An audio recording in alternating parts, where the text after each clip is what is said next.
এইগুলো হচ্ছে sexual one time ওষুধ। বাজারে এই টাইপের ওয়ান টাইম ওষুধের কোনো অভাব নেই, কিন্তু প্রতিনিয়ত যখন আপনি এগুলো গ্রহণ করছেন তাহলে ডে বাই ডে আপনার অবস্থা আরো খারাপ হয়ে যাচ্ছে। আজকে টাইম বৃদ্ধির জন্য এগুলো খাচ্ছেন, দেন এইটাই আপনার পরবর্তীতে টাইমটা আর একটু বৃদ্ধি হয়ে পরবর্তীতে দেখা গেছে at this moment high power ওষুধ খেতে খেতে অ্যাট দিস মোমেন্ট কোনো ওষুধ কাজ করে না, শারীরিক অবস্থা থেকে পার্মানেন্টলি সেক্সুয়াল উইকনেসটা চলে আসে। এখন থেকে এগুলোকে সম্পূর্ণ পরিহার করবেন, এইসব ওষুধ সম্পূর্ণ বাদ দিয়ে দিবেন। এগুলা শরীরের জন্য প্রচন্ড ক্ষতিকর।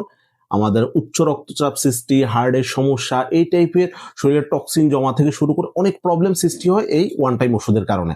এখন থেকে এগুলোকে সম্পূর্ণ না বলবেন, এর পরিবর্তে ন্যাচারাল খাবারের প্রতি গুরুত্ব দিবেন। বিশেষ করে যাদের এই রিলেটেড প্রবলেম, তারা প্রতিনিয়ত মধু, বাদাম, কিশমিশ, খেজুর এই টাইপের খাবারগুলো খেতে পারেন। এগুলো আমাদের টেস্টোস্টেরন হরমোন বৃদ্ধি পায়, পার্সোনাল সাইড থেকে ইমপ্রুভ হয়।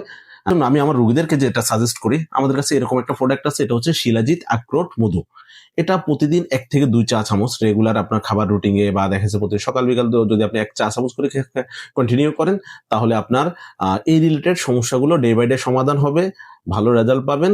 আর কিছু কিছু পেশেন্ট থাকে যাদের আসলে ওয়ান টাইম ওষুধ খেতে খেতে অথবা দেখা গেছে বিভিন্ন কারণে পার্মানেন্টলি একটা প্রবলেম সৃষ্টি হয়ে যায়, তাদেরকে আসলে তখন কিছু আমাদের পার্মানেন্ট ট্রিটমেন্টের প্রয়োজন হয়।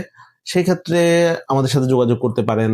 ইনশাল্লাহ এগুলোর পার্মানেন্ট চিকিৎসা হয়, তবে একটু সময় লাগে, 2 থেকে 3 মাস ট্রিটমেন্টে থাকতে হয়। আর পাশাপাশি এই জাতীয় ন্যাচারাল খাবার যেগুলো আছে এগুলো গ্রহণ করতে পারেন। ন্যাচারাল এটা যদি অর্ডার করতে চান আমাদের ন্যাচারাল আরোগ্য পেজ থেকে এখনই অর্ডার করতে পারেন, কন্টিনিউ করেন। কোনো এই ন্যাচারাল খাবারের কোনো সাইড এফেক্ট নেই। ভালো থাকবেন, সুস্থ থাকবেন। আসসালামু আলাইকুম।